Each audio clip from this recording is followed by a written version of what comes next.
Mr. Forbes Shannon, welcome to the Rich Equation podcast. Hey, thanks for having me. Love you guys' podcast. Excited to be here. I'm really excited to get into it. Just really fast, I think we need to talk about Aaron because he so graciously introduced you to us, and I'm super thankful for that and grateful for that. But tell us how you know Aaron. And Aaron did a podcast. We'll have to figure out, I don't remember which podcast we did with him, which number, but people definitely should go back to listen to his podcast. Super smart guy. And we asked him for a recommendation on who else would be a great fit, and he recommended you. So that speaks something for sure. And so tell us a little bit about how you know Aaron and how you got here. Yeah, long-time listener, first-time caller. So I've been business partners with Aaron Bear for, it's been about like 8 years now. We've been working together. He was the entrepreneur in residence at Arizona State. I was an entrepreneurship and innovation fellow at Arizona State, and that's how we got connected. He told our class, he said, I'll give you my cell phone number, and if you ever need anything, call me. He said 99% of you aren't going to take me up on that. And I was like, yeah, all right, well, I'm going to take him up on that. And I don't think he thought that I would just keep calling just over and over and over, but been hanging around. And we, during COVID, got together. He had 1,200 pages of notes from his career as a global innovation strategic facilitator.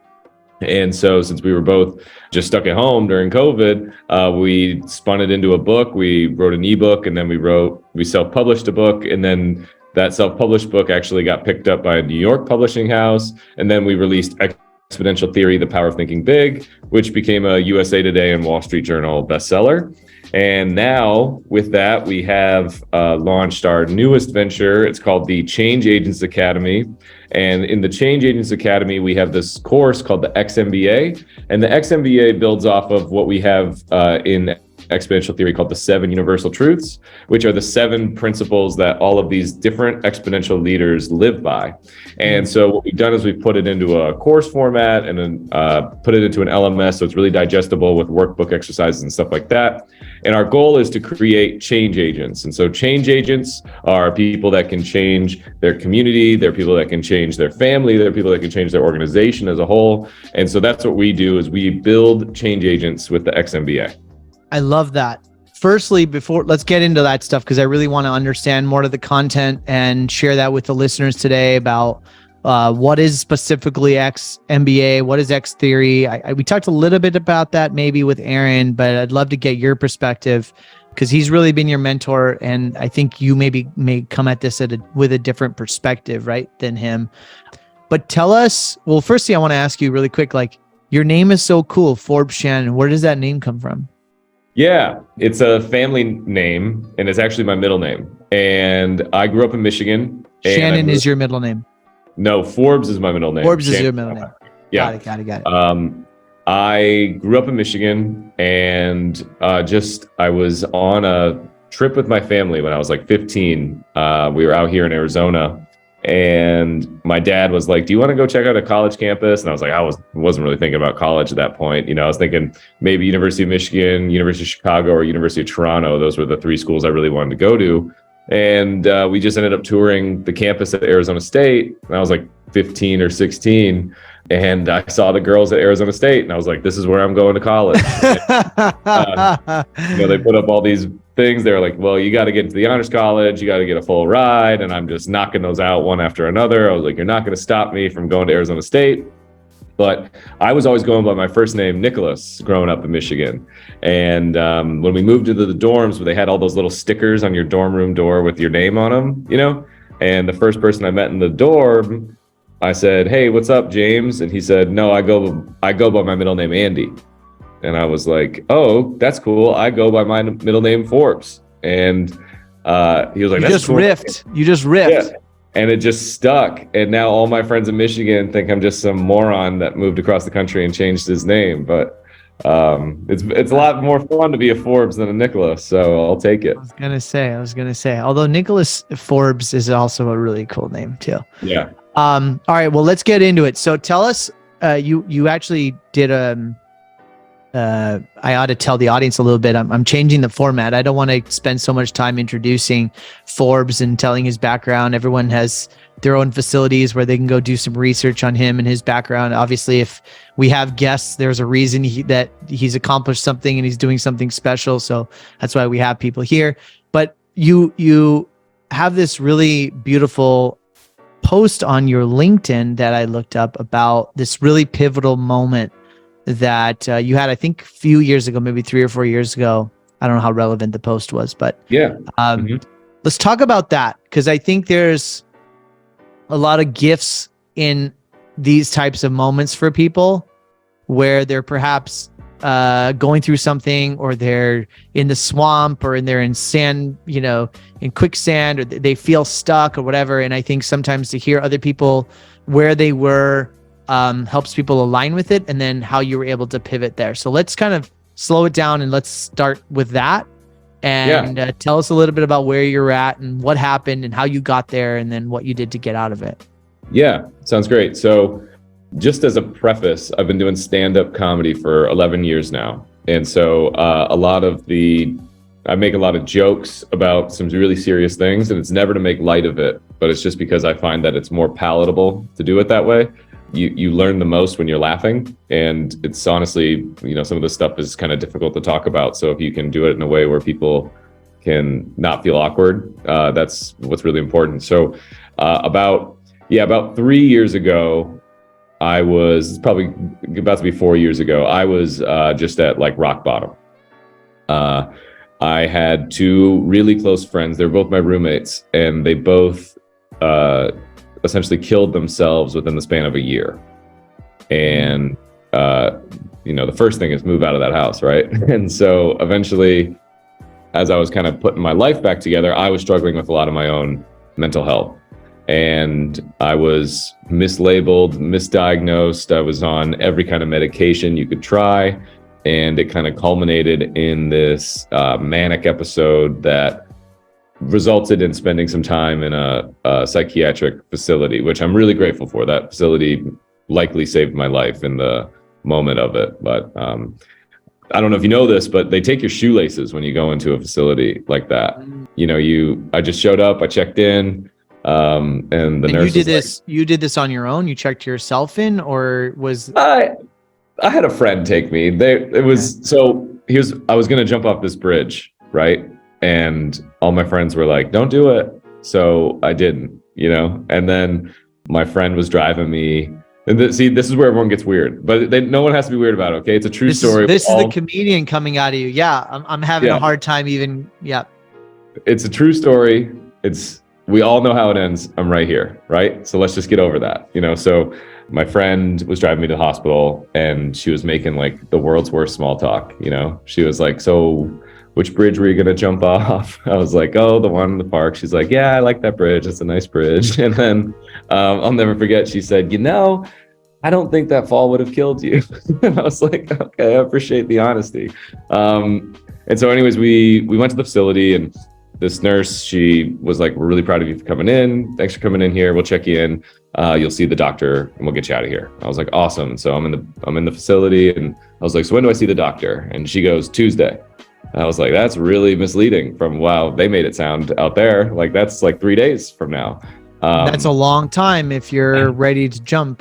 Yeah. So the learning for me was I spent all 3 days in that facility just sitting in like the corner, like looking at everybody else and judging everybody else. I was like, look at all these crazy people. And I said that to the doctor. I was like, I don't belong here. And he was like, yeah, man, that's what they all say.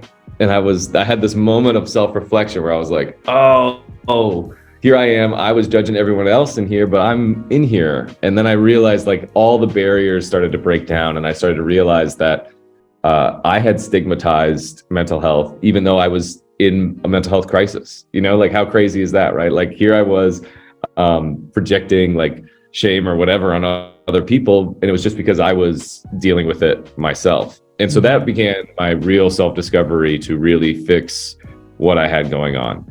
Like I said, I had just had two of my best friends just die, right? And so I was determined to not put my mom in the same position that their moms were in at their funerals, right? Like I just couldn't imagine that. And so I was working with a doctor very closely, and I was on a high dose of medication at the time. And I told him one day, I said, this medication isn't working for me. And medication, it helped me through a lot, and it works wonders for a lot of people, but I just decided this isn't it for me. And he said, okay, like, I was telling him about my mentor, Aaron, and how he was helping me. And it's, with diet, lifestyle, and mental changes, just literally mentality changes, I was convinced that I would cure myself of whatever I had going on, which was diagnosed as manic depression, bipolar, right? And he said, okay, I'll help you come off your medication slowly over time. But the promise you have to make to me is that you don't tell anyone that you're coming off the medication. I was like, that's kind of weird. Why wouldn't I tell anybody? He's like, because if they ask if you've been taking your medication, then you probably need to stay on the medication.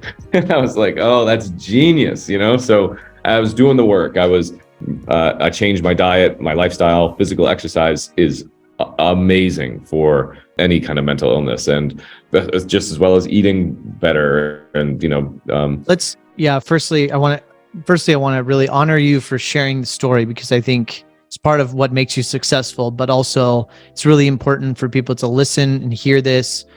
I'm glad you feel safe enough to share. It's super important. I want to go back before we go into the lessons you learned after the things that worked.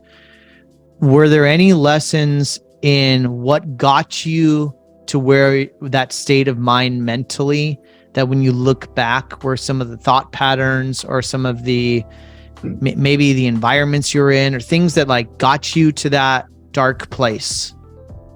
Sure. I think people don't realize perhaps they're on that track until it's way too late. Yeah. And so maybe is there something there that you can share? Yeah. It's a slide into real deep mental illness is that. It's a slide. I don't think I didn't just wake up one day. Right. And I had a lot of I had everything going, I was a successful restaurant manager. We had just launched our second concept. I had a team of like 60 people that I really loved working with. And I don't think anybody would have thought that there was anything that I was dealing with. And I think probably the most dangerous part of it is isolation, right? Because if you have really negative self-talk, which I had terrible self-talk, your thoughts eventually create your results, right? Thoughts become your words, become your actions, become your habits. And you really have to understand how powerful just even a little nagging voice in the back of your head, like that builds up over time. And I'm convinced it literally like creates crevices in your brain where it's just this auto tune of, really negative self-talk. And it can just be like, I'm so stupid, or, like I don't deserve the success I'm having, all the way to like even darker things. Like, I should hurt myself, or, I hate my life. Right. And like, it's crazy how that loop can just kind of become normal. Does that make sense? Like, yeah. The comfort zone, it becomes the pattern of thinking that you're just used to, and then that pattern gets deeper and deeper until the crazy thing is that the comfort zone can be a really, really dangerous place.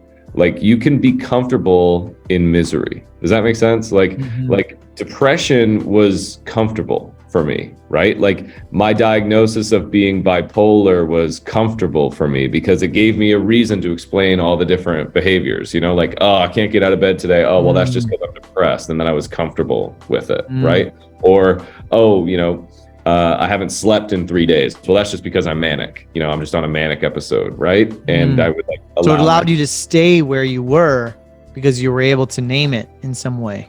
Yeah. Well, it became my comfort zone. And like, the thing about mental illness is that it doesn't always, and I should have said this up at the front as a disclaimer. This is purely my story. I'm not a doctor. I'm not giving any advice. I'm just telling my story because I think stories help people, because I think people can see themselves in their story.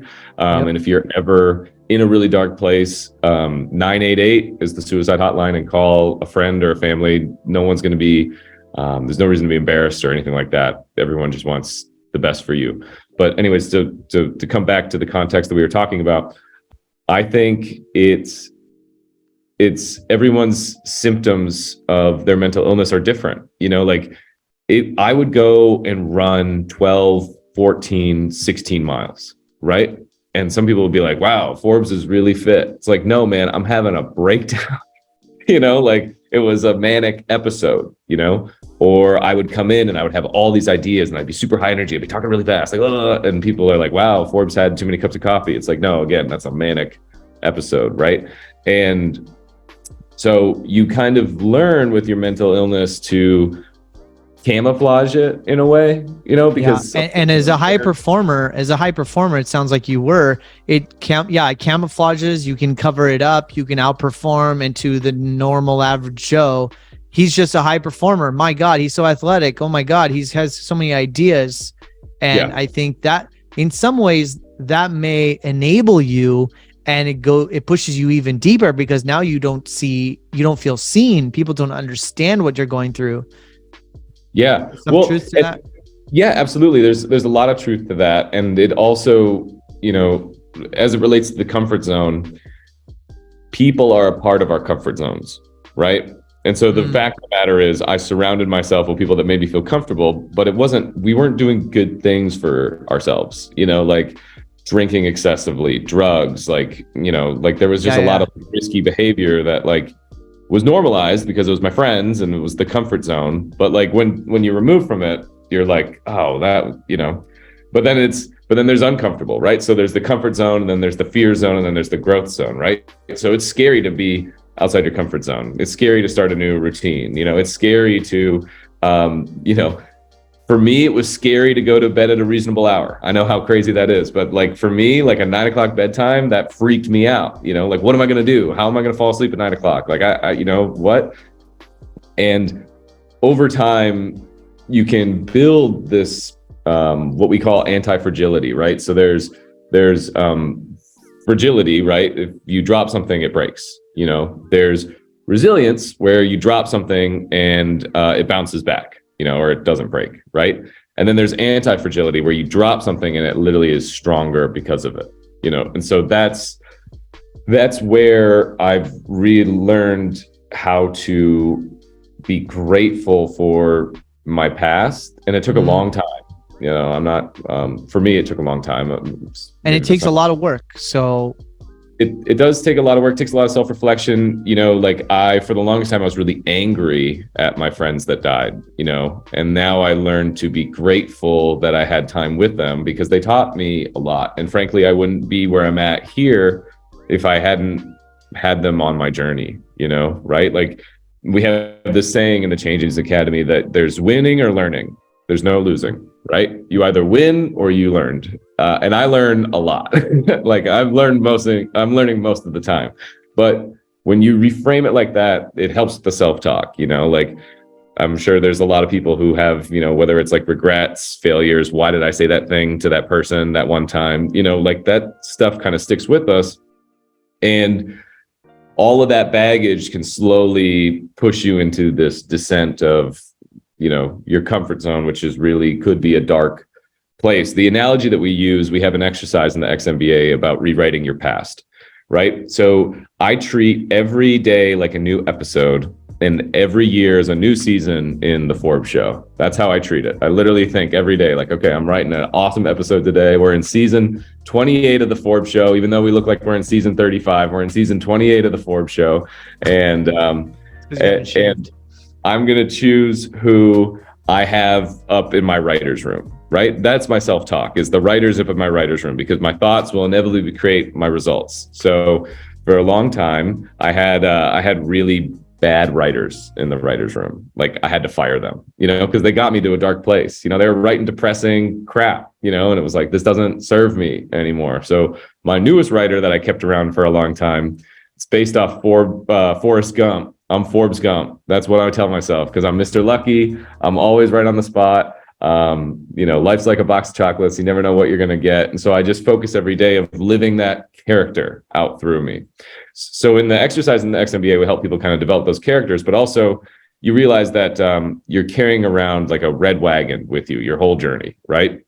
When we were kids, that wagon was empty, and it was why we felt so free and full of dreams. And you woke up and every day was like the first day of summer, and you're like, I can do whatever I want, right? But then over time, like, a teacher says something to you, you have a bad Stuff experience. keeps adding in the wagon. Keeps going into that wagon. And then when we're in our adulthood, we wonder why it's so difficult to get out of bed. And it's because we're chained to this wagon full of crap, And so once you learn to rewrite your past, and instead of everything negative that happened to you, realize that this is the most important moment of your life. You're here right now. All of my good choices and all of my bad choices have brought me right here, so I need to be grateful for any mistakes I've made or any regrets I have. I need to make peace with that and just be thankful that I'm here right now. Like if I didn't make some of the mistakes I made, I don't know. I think sometimes my mistakes propelled me forward. I think I failed upwards a couple times, because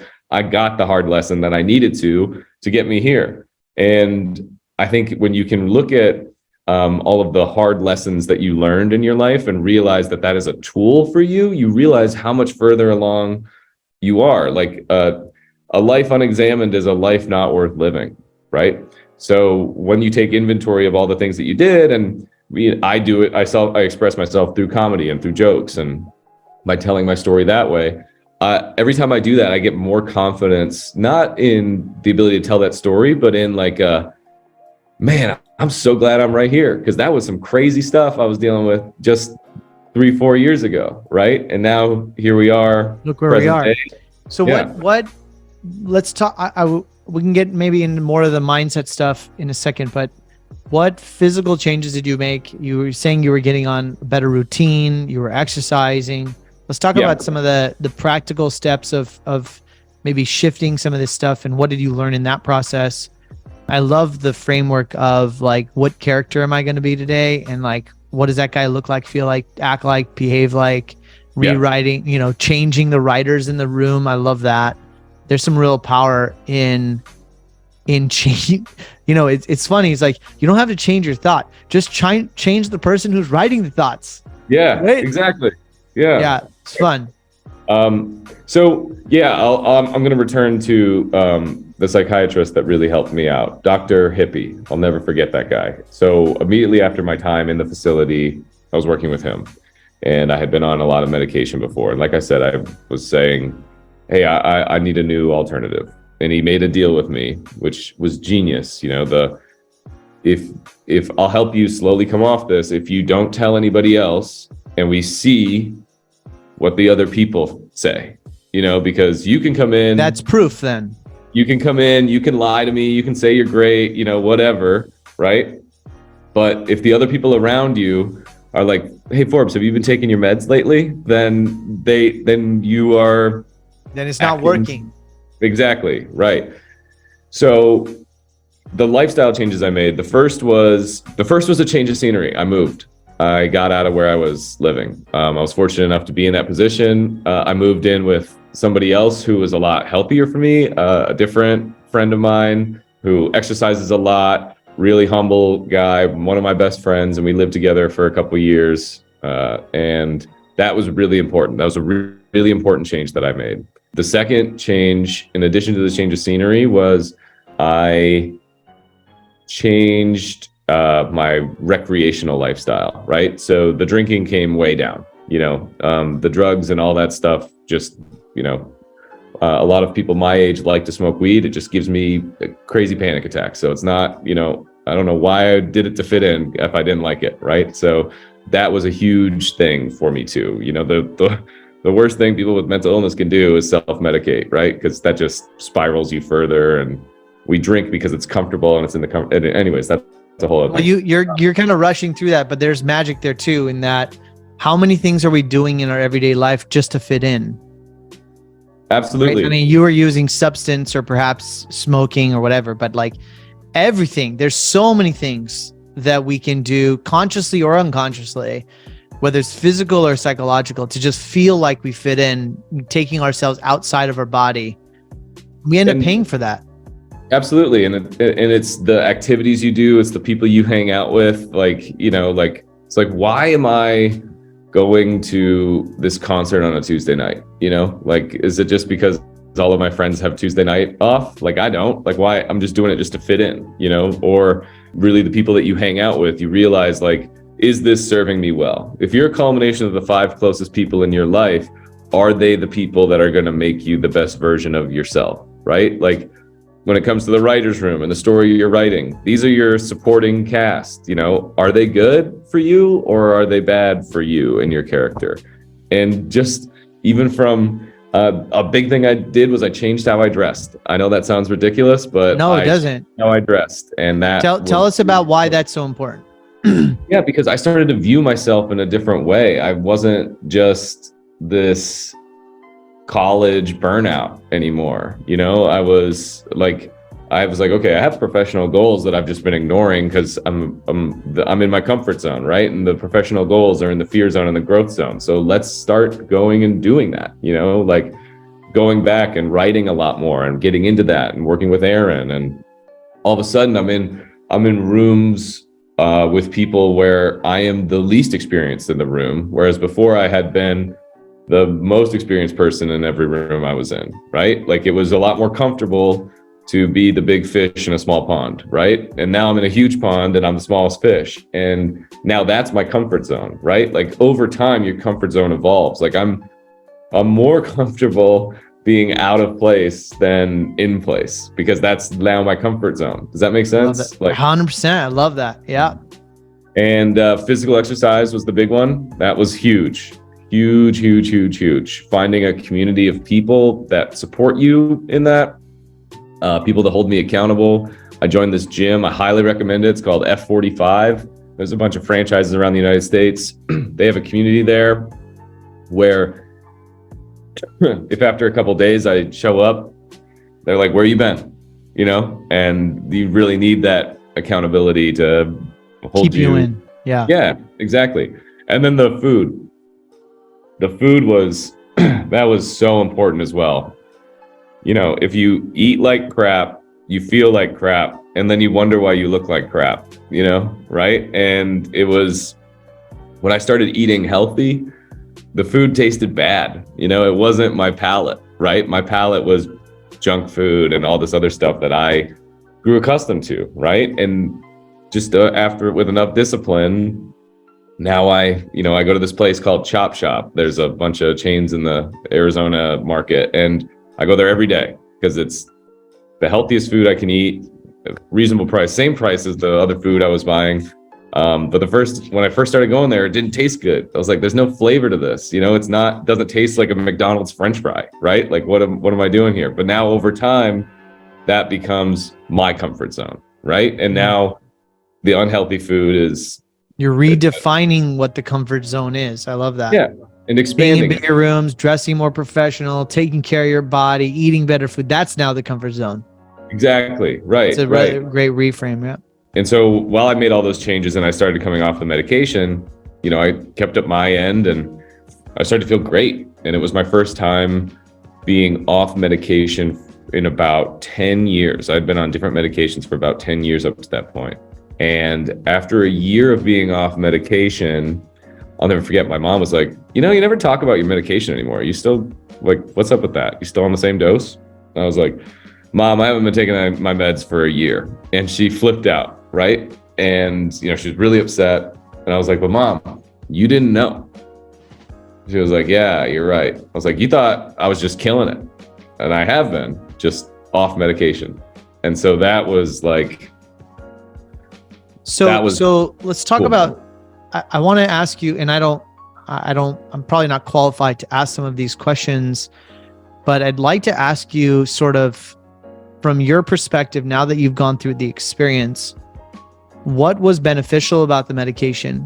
What was not beneficial about the medication? And as you get off medication, I'm assuming that you're rewiring the brain circuits to fill the hole that perhaps the medicine was trying to fill. And I guess you wean off so that you can continue to reprogram the mind or create those connections that didn't exist? Or is it just behaviors that were poor that you had to get fixed again? But I think there's some chemical thing happening with the medication. Again, I'm not qualified to ask these questions, which is why I'm asking you. But in your experience, how does all this fit together? Well, it's different for everybody. And that's the most important thing. And to understand that it's a relatively new science with the chemical imbalance and figuring that out. But I think it comes down to a greater example is like, if you think you're sick, you tell yourself that you're sick, and then you will become sick, right? Yeah.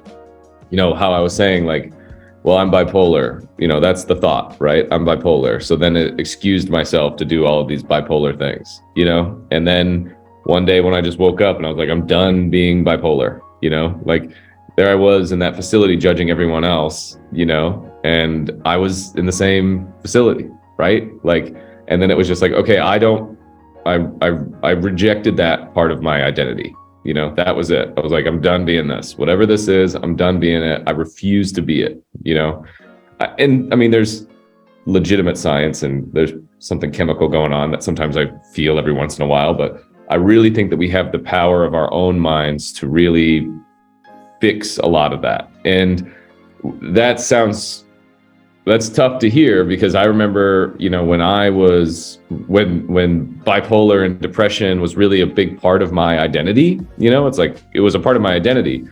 If somebody just said to me like, well, have you just tried not being depressed? I would have punched them in the face, right? Because I would have been like, how, like, you just invalidated everything that I feel and you don't understand what I'm going through. But then once I got unattached to that, and I was willing to take that out of my wagon and not make that a part of my identity, I just choose to live a different way. Like the example I give is heartburn, right? Like people have heartburn, myself included, when we eat the foods that we shouldn't, right? Or we eat too close to bed or whatever. We know why we have heartburn, right? And then we come out with this heartburn medication. And it's like, well, I can eat like crap and just take this medication and feel better, right? And the whole point is, well, you wouldn't need the heartburn medication if you just addressed the heartburn, right? Like I don't need the psychiatric medication if I just addressed the stuff that created those symptoms, the lifestyle, the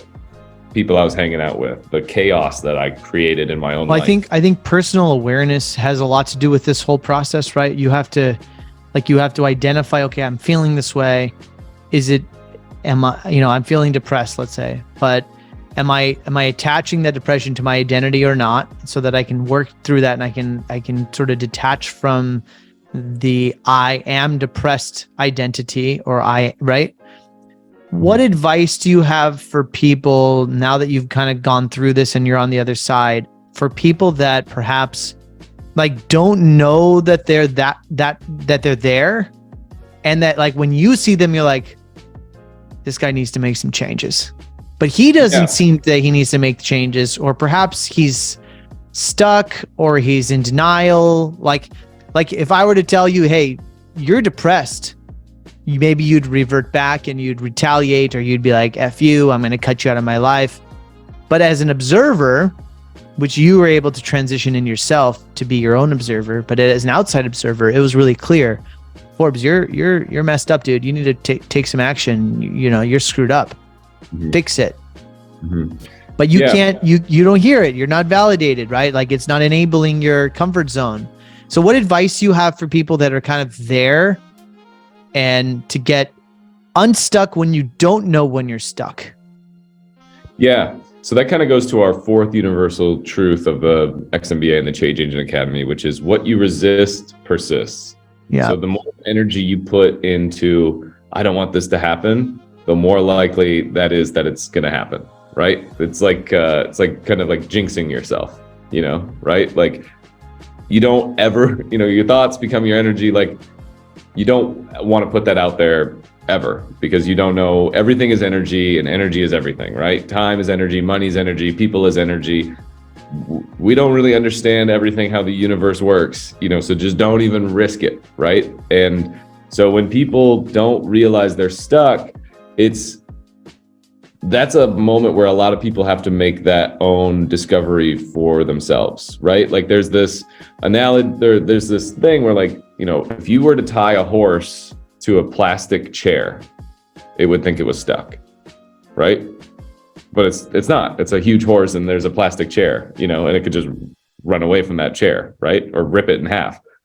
But we will create our own, you know, through our own filters, our own conditioning and our own anchors. We will anchor in these different emotions that we have on things and not realize that we're stuck. I didn't realize that I was stuck even when I was in a psychiatric facility. You understand, right? Like I was in there and I was like, look at all these other crazy people, you know, like, and then when that doctor said, yeah, what do you think they think about you? That's when I was like, oh, got it. You're right. Like it was, even then I refused to believe I was like everybody else, you know, and part of that's the ego, right? Like we don't want to think that there's anything off about us or, you know, a lot of it's pride or a lot of it is frankly just excuses that we'll come up with. No one's journey is unique and you can't, or no one's journey is the same, right? So every journey is unique. So you can't compare yourself to other people because, you know, I could have justified my mental illness by comparing myself to a lot of people, you know, been like, yeah, well, I'm bipolar, but at least I'm exercising, right? Like that's ridiculous. You know, it has nothing to do with other people. It just has to do with yourself. And part of the thing in the XMBA is there's some people that just aren't ready to take it. You know, like you have to be willing to surrender to your challenges and just accept that you're here to make a difference in yourself and in your community. And some people just, you know, we've had some conversations where they're like, oh, well, I'm excellent. It's like, you got it, man. That's awesome. I'm proud of you, you know, like, and sincerely, like, that's not sarcastic, you know, like, I wish I had that confidence, you know, but then there's a lot of people who they have to have their own, you have to have your own rock bottom in a way, you know, like, yeah. And that's tough to say, but you can't make somebody change. Most people only change their diet after they've had a heart attack. We know that, you know, right? So a lot of people have their heart attack early. A lot of people have their heart attack and think, well, surely I won't have another one. And their rock bottom just keeps getting worse, right?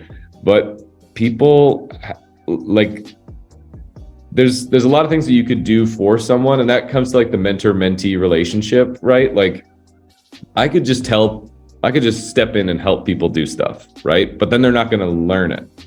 And then they're not also going to feel the gratification they would if they did it themselves, right? Like it's not about us doing stuff for people. It's about people having, I'm so proud of my journey because it's mine and I did it.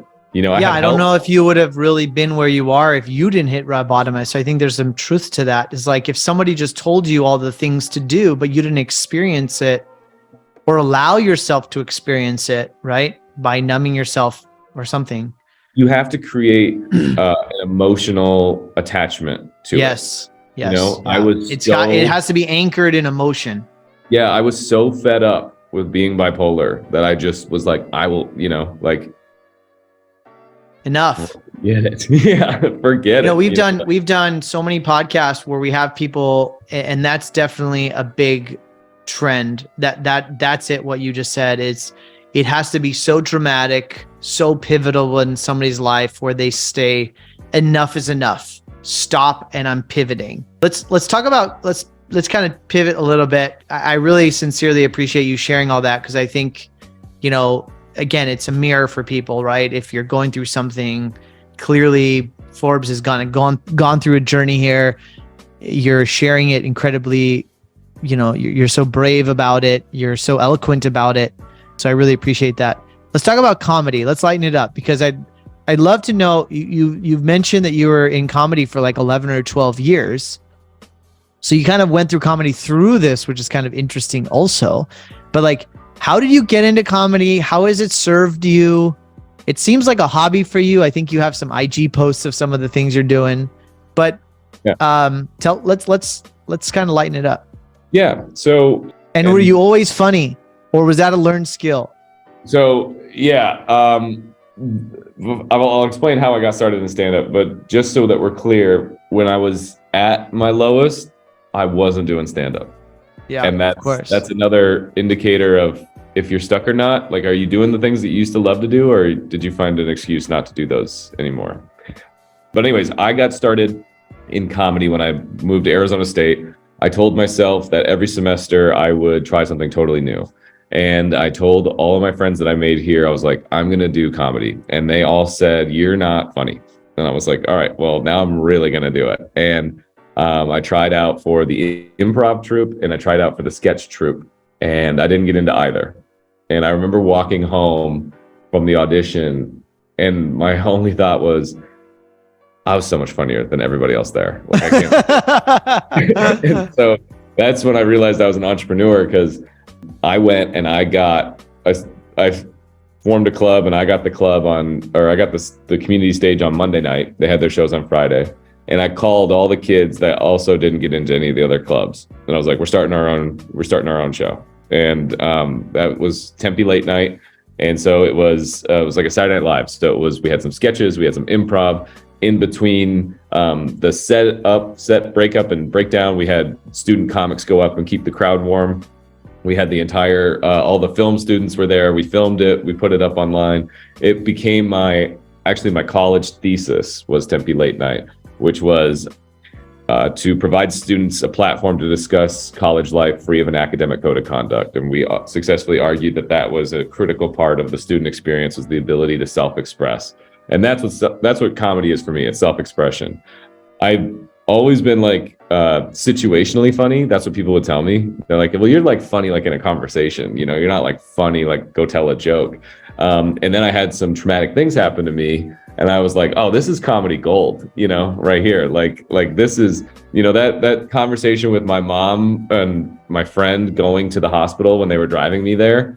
Like they actually said, well, I don't know if that fall would have killed you. And I remember thinking, like, in the moment, I was like, this is the funniest thing anyone has ever said to me. Like, man, that was so funny, right? Like, I was like literally writing that down. I was like, that's a new joke. And the self-expression through it, I found, is that people love to laugh.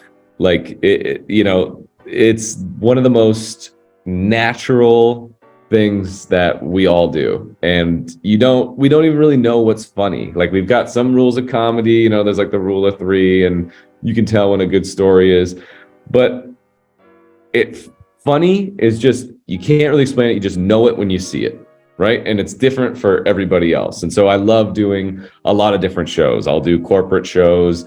I got a show coming up in a month at a retirement home. I'm really looking forward to that one. I don't know how my humor is going to go over there, right?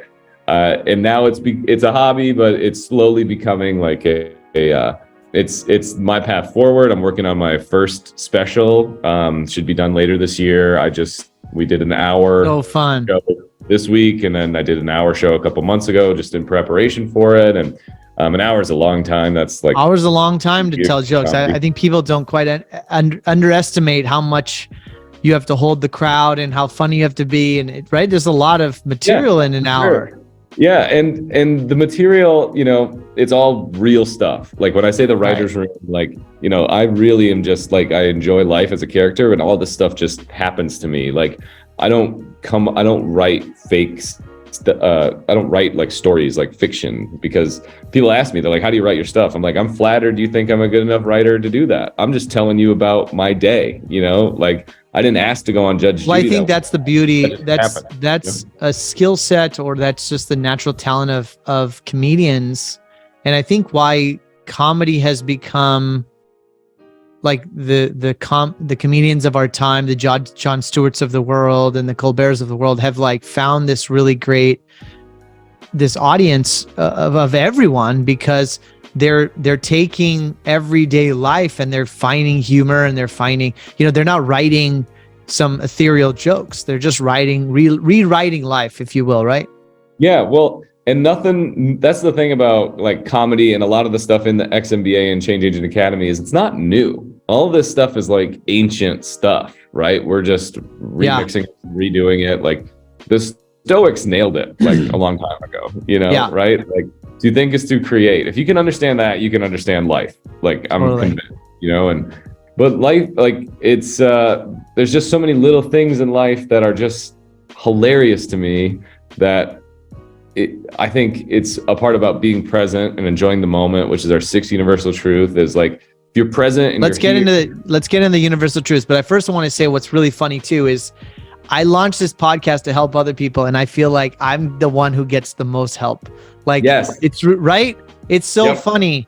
Like, we're creating a platform here. Hopefully other people are listening, hopefully it creates a community. But ironically, what's the most funny is I'm the one who needs to hear all this more than anybody. And so anyways, just a funny little twist to that. And that's real everyday life. Like I've learned that now, but when there was a season where I was like, oh man, I got to record another podcast. But the moment I was done with that podcast, I was like mind blown or, I got so much value from it. Now I just click record and I'm like, all right, baby, it's time to change. And even coming, I feel like I'm a student of you right now. So it's just always funny how the world serves us. So to have that filter of, that comedy, that lightness to us is really powerful. Well, and, like what you're saying, like, I don't, I'm a performer, I'm a stand-up comedian, right? I do it to make crowds laugh. I don't do it for them. I do it for me. Right. That's why I do it, because totally. I love it.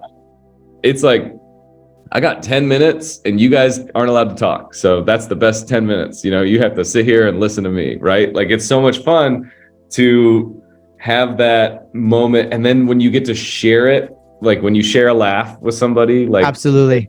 When, like there's this thing happened to me just a couple of days ago. I was in the gym and I was feeling really good after the gym. And it's like these group workouts and these trainers are walking around. They're like critiquing you on your form and helping you out. And there's this one trainer and she was just talking to me a lot, and she's gorgeous. And I was feeling good after a workout. So I walked up to her and I was like, I think you're kind of sweet on me because you were talking to me a lot. And without missing a beat, she goes, I talk to you so much because your form sucks. And I was like, for sure. All right.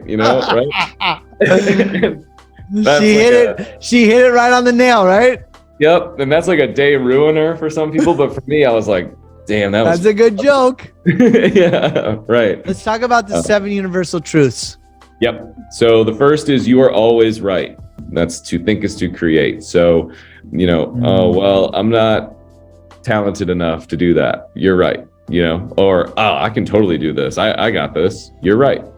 The second truth is we are our habits. How we spend our days is how we spend our lives. There's really no denying that one. How you spend your time and who you spend your time with will inevitably become what your life's work is. The third is attitude is everything. It's not what happens to us. It's how we respond. This is the really important part about being mindful of the writers and how you're going to write your story, right? Who's the character that you want to show up as? How do you want to respond in the face of adversity? When someone cuts you off on the freeway, what character are you?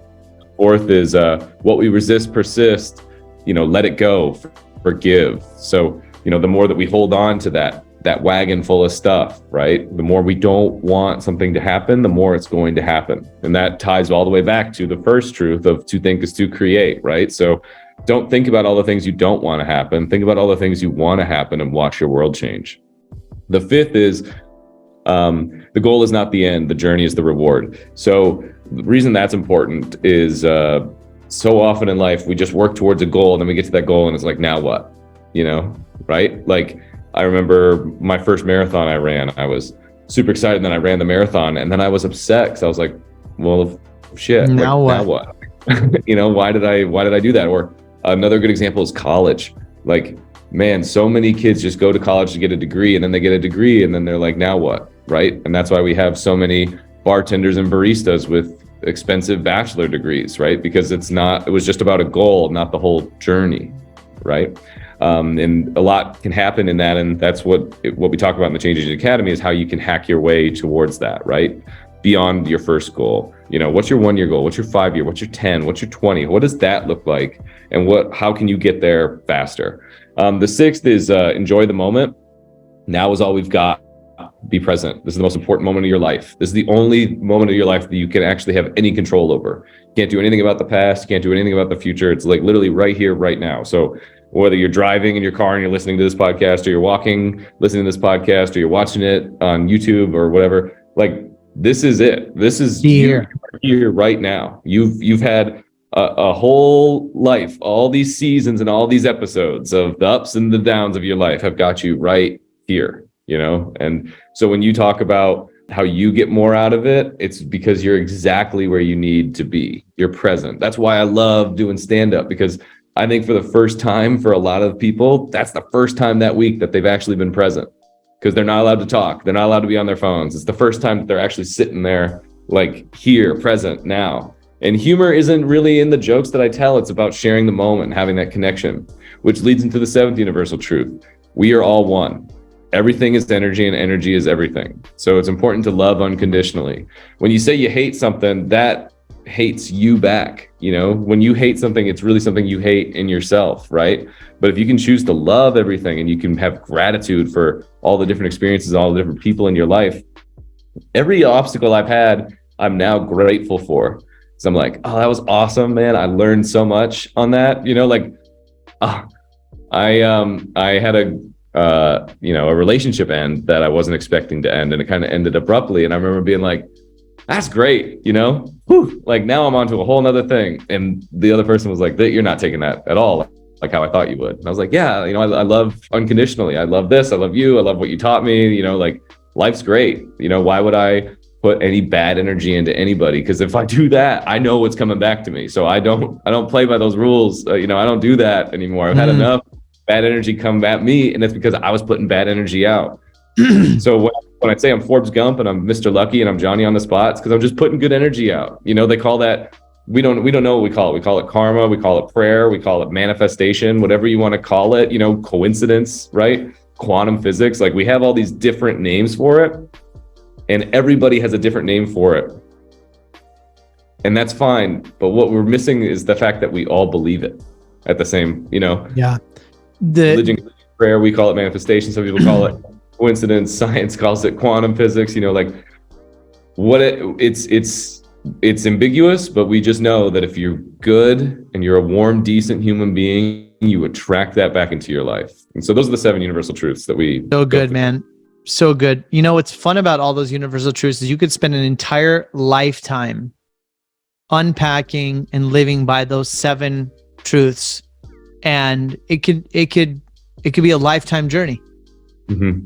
Right? Yeah. It's a really fresh reminder of how simple it can be too. Right. Yeah, absolutely. It really makes it that simple. And this is why I also love podcasting. And I think there's a funny joke there too, that when you're doing stand-up, people are paying to shut up and listen. It's like the one time in their life where because I think listening is a really important skill. And for me, it's the same thing. I had to have a podcast to learn how to ask good questions and shut up and listen to other people and not be the expert, right? It's just a fun frame. Dude, I love everything you're working on. Really, congratulations and super proud of you. Thanks for sharing your story. We definitely need to do another podcast. We're not done. I have a couple more questions, but tell us about what's going on at Venture Café Phoenix. If you don't know what this is, you got to follow Forbes on Instagram. He does a really funny intro on this every week, but you've kind of started this fun community called Venture Café Phoenix. So tell us a little bit about what's happening there. What are you trying to accomplish, and what's happening? Yeah. So Venture Café Phoenix, we are building the center of gravity for entrepreneurs, innovators, and investors here in the Valley of the Sun. So the way that we do that is we have these Thursday gatherings. So our Thursday gathering is every Thursday from 5 to 7 at 850 North 5th Street. It's the Wexford building. It's the building I'm in right now. From 5 to 7, it's totally free to attend. We even validate parking, and we give everybody 2 free drinks just to show up. We bring in about a half hour of programming each night. Each night has a different theme. Tonight's theme is EdTech Night. And we bring in some of the best speakers in the Valley to like educate us, and we'll have panels, we'll have fireside chats, we'll have keynotes. But then the rest of the time is just networking, building a community, like you said. Venture Café Phoenix is one of 11 Venture Café locations around the world. We are the newest, and we're also the furthest west. And so the other locations are Sydney, Tokyo, Rotterdam, Warsaw, Boston, Baltimore, Miami, St. Louis, Philadelphia, Miami, Monterey, Mexico, and Phoenix.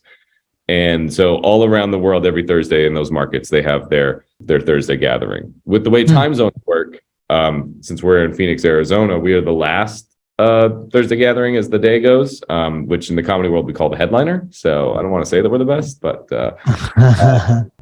yeah. So people that are entrepreneurs, people looking for funding, ideas, perhaps being an investor, just learning. And are these tech forward companies? Are these companies of all types? Yeah, I'm glad. That's a great question. We have a variety of different themes. So we had the film and music industry night 4 weeks ago, and that was a lot of filmmakers and musicians and actors that came out that night. With EdTech tonight, I'm expecting a lot of education professors and a lot of people that are in the education realm. It's not anything specific, right? The idea of Venture Café Phoenix is that you're going to come to Venture Café Phoenix, you're going to meet somebody that you never would have met otherwise. That's kind of the whole point. So it is a mix of entrepreneurs, innovators, investors, artists, students, seasoned professionals, startup founders. Beautiful. Building community. Community. Right. I'm sure a guy like you is not secret about some of the things we've talked about today, and the 7 truths, and just helping people elevate themselves and be better leaders. And it's amazing. I have a wonderful team at Venture Café Phoenix that work with me. Melissa Lamson, Alex Kopel, John Avendeveg. We're at Maricopa County Community Colleges, the Center for Entrepreneurial Innovation. They're our license holder. It's made possible by our sponsors, the City of Phoenix, Wells Fargo, the Phoenix Bioscience Corps, Wexford Science Technology. I have a whole list. But Aaron was part of the team that brought Venture Café, the brand to Phoenix, and they said, we need somebody that's like entrepreneurial and in the entrepreneurship and innovation space that has a stand-up background. And he's like, well, you're never going to believe this, but I have the one guy in town that fits that description. And so then that's how I became the MC. Yeah.